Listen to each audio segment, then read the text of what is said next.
Bismillahirrahmanirrahim. Assalamualaikum warahmatullahi wabarakatuh.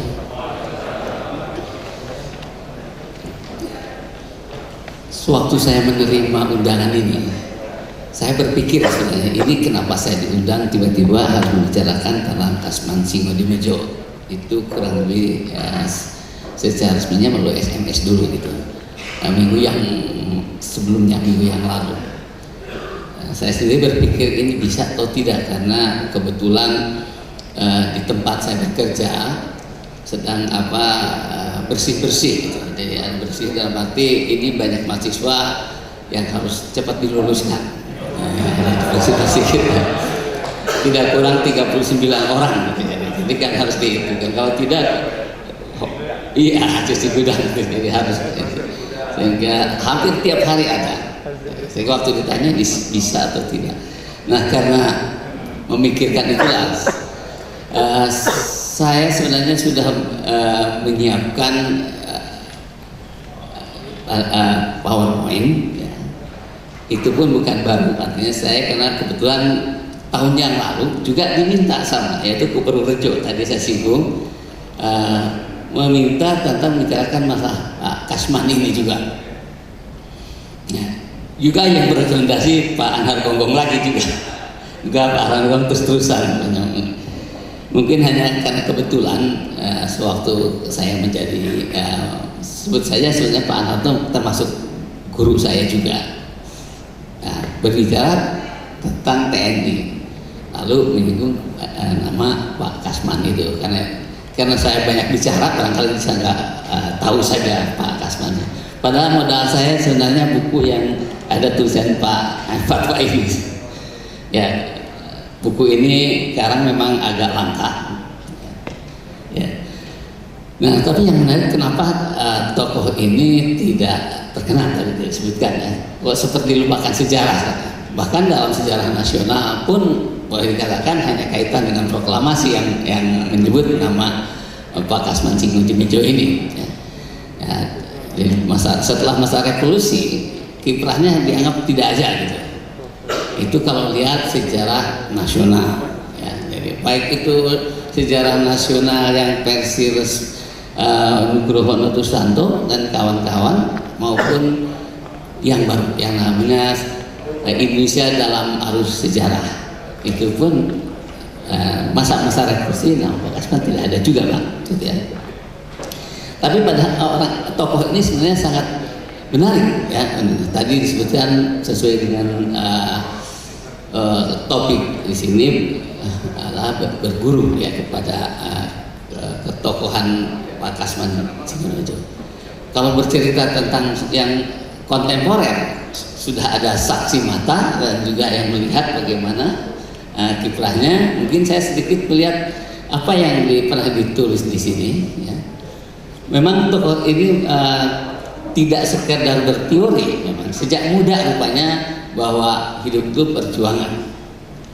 Misalnya dalam mengejar pendidikan, ya, dia begitu gigih, ya, ingin bersekolah, ada beasiswa ataupun tidak ada beasiswa.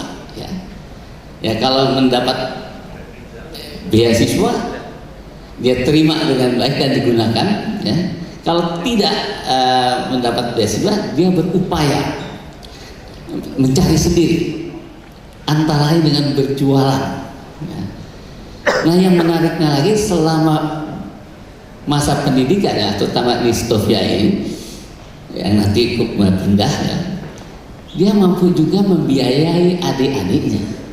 Nah, ini yang luar biasa. Jadi ini keteladanan yang ditunjukkan Pak Kasman sudah dari sejak ya, dia masih dalam masa pendidikannya. Padahal ia pun kemudian aktif juga dalam organisasi Young Islami Tenbon itu yang tadi sudah singgung, dan bukan sekedar menjadi anggota biasa, bahkan jadi pimpinannya. Jadi kalau lihat kesibukannya cukup sibuk dari masa muda. Ini barangkali keteladanan yang luar biasa dari Pak Kasman. Dan juga dia punya pendapat gitu. Ya, punya pendapat sehingga dia tidak takut terorganisasi walaupun taruhannya adalah bisa saja dikeluarkan dari sekolah karena masa itu masa kolonial, dan betul juga. Akhirnya dia harus keluar dari Stovia karena aktivitasnya di Elizabeth Bond itu, jadi dia memilih ya terus jalan. Nah, ini riwayat. Nah, dan ini pula yang mengubah jalan hidupnya. Nah, tidak lagi jadi calon dokter, padahal tadinya bercita-cita ingin jadi dokter juga, tapi putrinya jadi dokter. Nah, ini pindah memilih sekolah hukum, tinggi hukum, dan ini yang kemudian membawa dia kepada dunia akademik lain dari yang dicita-citakannya. Nah, sewaktu zaman Jepang, waktu Jepang membutuhkan dukungan Indonesia dan menganggap supaya orang Indonesia betul-betul kelihatan berjuang untuk tanah airnya, dan dibentuk peta aja. Nah, banyak kaum pemuda, terutama dari kalangan pesantren dan kalangan pelajar yang banyak ditarik ke sana. Nah, Pak Kasman salah satunya, dan dia menjadi salah satu daidan Jakarta. Ya. Nah, ini yang membuat langkah yang lain. Banyak dari kalangan Muhammadiyah, ya termasuk yang Panglima Besar Sudirman nanti itu juga dari Muhammadiyah, ya, ikut serta. Nah, tapi ada satu hal yang mungkin tidak beruntung, ya tadi walaupun disinggung, pada saat mau proklamasi, Jepang sudah tahu kalah, dan semua komandan daidan diperintahkan ke Bandung untuk berkumpul, dan pada saat itu Jepang juga memerintahkan pelucutan senjata. Jadi apa yang dibicarakan di Bandung sebenarnya baru bicara, padahal prakteknya juga sudah diperintahkan pelucutan senjata. Karena itu hampir sebagian besar daidan peta yang lebih dari 60 batalion itu, sebagian besar senjatanya dilucuti. Nah, hanya sebagian kecil yang berhasil menyelamatkan senjatanya. Nah, jadi itu karena itu waktu kembali ke Jakarta, sebagian daidan Jakarta itu sudah tidak bersenjata sebagian, ya. Karena Jepang sudah tahu situasi, jadi bagaimana caranya untuk melucuti itu. Lalu dalam masa kritis, waktu itu banyak tuntutan pemuda, ya mungkin betul juga karena itu siapa yang ditakuti oleh pemuda satu adalah Pak Kasman, karena dalam saat itu banyak tuntutan, masa ini suatu negara merdeka tetapi sonder tentara. Biasanya kalau suatu negara berdiri pasti ada tentaranya. Indonesia pada saat itu tidak ada tentaranya karena para politisi khawatir kalau kita mendirikan tentara atau mendirikan tentara, dianggap kita itu bikin Jepang langsung gitu ya, jadi dianggap kita akan konfrontir dengan pihak sekutu yang diduga akan datang. Dan itu lebih baik dia bikin tentara, tapi tuntutan saya itu menuntut harus ada tentara. Nah, akhirnya dibentuk BKR dan perintah menunjuk Kasman Singoedan sebagai semacam panglimanya, karena namanya ini juga bukan tentara. Kalau dari laporan Nevis itu tidak disebut tentara, namanya memang Barisan Keamanan Rakyat, tidak disebut tentara. Tapi sebenarnya ini juga cakal bakat tentara, karena ini yang diinginkan. Dan memang usianya BKR nanti sudah diketahui tidak terlalu lama, itu terlalu lama, lalu dirubah menjadi TKR, lalu jadi TRI, lalu jadi TNI.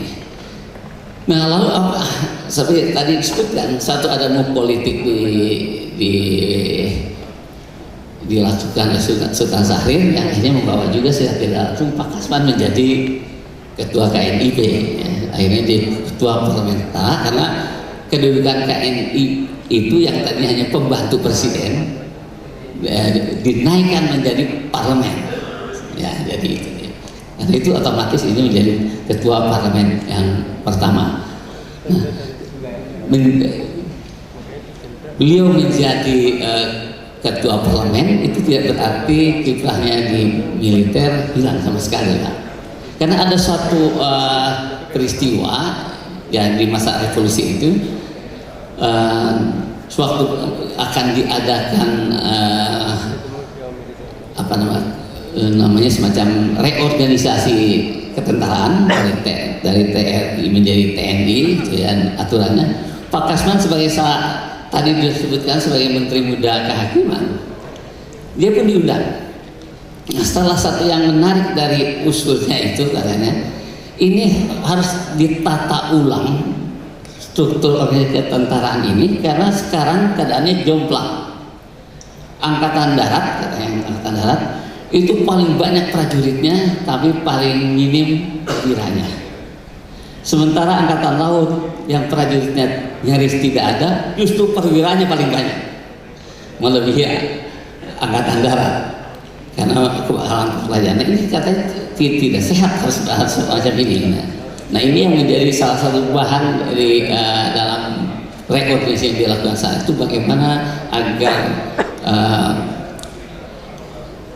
organisasi itu sesuai dengan kebutuhan, sesuai jumlah perwira dengan prajurit itu harus betul ditata ulang. Itu salah satu yang disumpahkan oleh Pak Kasman semasa revolusi yang dia menanamkan dasar-dasar hukum militer juga sebagai seorang ahli hukum saat itu. Memang kemudian dia kesininya setelah pengukuhan KMB lebih banyak di bagian sipil ya, sebagai menteri. Nah, hal ini sebenarnya yang perlu di dalam kalau kaitan dengan pengusulan. Sewaktu saya di Purworejo, kelemahannya itu justru data faktual semacam ini yang kurang diangkat. Nah, mengapa data faktual itu perlu diperkuat? Karena bagaimanapun nanti usulan itu akan sampai ke tim TPGP itu, dan TPGP ini independen, Pak. Jadi tidak bisa dipengaruhi oleh Bu Menteri, susah. Dan itu macam-macam profesinya. Ya, ada sejarawan, ada arsiparis, ya, ada pengamat politik, ada pengamat segala macam ada sih. Jumlahnya sekarang kalau tidak salah yang terakhir itu 13 orang. Ya, mungkin Bapak itu sempat nggak ada. 13 orang, jadi selalu akan muncul suara itu tidak mungkin seimbang gitu. Ya, tidak mungkin itu. Nah, seringkali yang terjadi itu kalau ada data tidak lengkap lalu arsiparis menemukannya. Nah, misalnya dalam kasus Mr. Kasman Singodemejo ini ada data dari arsip, ini kebetulan arsiparis yang menemukannya jadinya, arsip yang mengungkapkan ya, tentang ditangkapnya Pak Kasman karena saat itu keadaan darurat dengan tuduhan pelanggaran dan penghinaan gitu ya. Ada kalau salah ada dua tuduhan. Nah ini diangkat bagaimana ini pembelaan karena perlu ada pembelaan, perlu data-data yang jelas yang mengatakan proses pengadilannya bagaimana itu. Kalau tidak, keputusan itu dijadikan final. Ini sama halnya seperti kasusnya sewaktu almarhum Gus Dur diajukan. Kebetulan saya sempat menjadi anggota tim TPGP selama 6 tahun ya. Kebetulan, nah, masa itu semasa diajukannya Gus Dur. Persoalannya katanya bukan soal pro dan kontra, tetapi bagaimana caranya supaya putusan impeach itu jadi tidak ada. Karena kalau ini tetap ada jadi mengganjal kalau diajukan sekarang katanya. Karena mengganjalnya, masa ada seorang presiden pahlawan nasional atau masa ada seorang pahlawan nasional jatuh oleh impeach, itu jadi tidak baik gitu ya. Jadi bukan soal tidak menghargai kepahlawanannya, tapi ada yang undang-undang yang mengganjal. Kenapa? Karena aturan untuk jadi pahlawan nasional itu juga oleh para dewan juga yang membikinnya, ada undang-undangnya.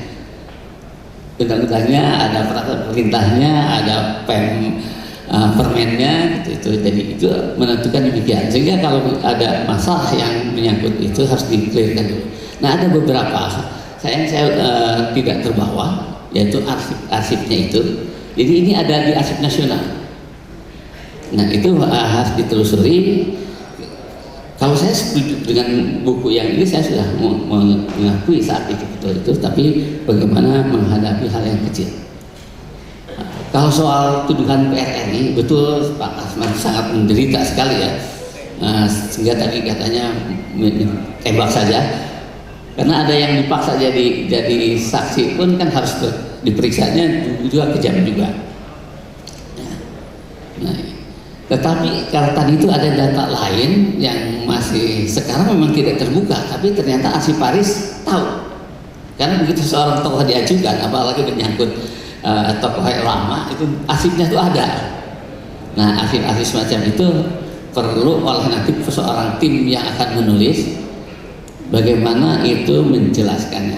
Seperti halnya juga sewaktu kebetulan saya waktu Pak Natsir diajukan, saya sudah di tim juga. Karena sebelumnya Pak Natsir ini sudah ditolak tadinya. Tapi yang keduanya diajukan lagi, kita berpikir bagaimana caranya, karena kalau suruh mencari lagi bukti-bukti kepada tim daerah yang mengajukan pahlawan, itu akan sulit dalam waktu singkat mencari data lain. Nah, jadi kita memutar akal. Nah, kebetulan Pak SBY ini menghadiri haulnya Pak Natsir dan pidatonya direkam di Kompas. Di sana menyebutkan bahwa Pak Natsir itu tidak dapat diragukan lagi, dia patut menjadi pahlawan nasional. Nah, kata sepakat dari tim gunting pidato Pak ini lampirkan dalam pengusulan. Betul, kemudian nggak susah Pak Natsir berikutnya jadi pahlawan nasional, karena ini ucapan presiden sendiri mengatakan patut jadi pahlawan nasional. Nah, jadi mungkin dalam ini juga perlu ada trik-trik semacam itu, karena ada dari tim itu tidak sependapat. Misalnya, kenapa PRRI itu dianggap penting oleh sebagian dari tentara? Kenapa?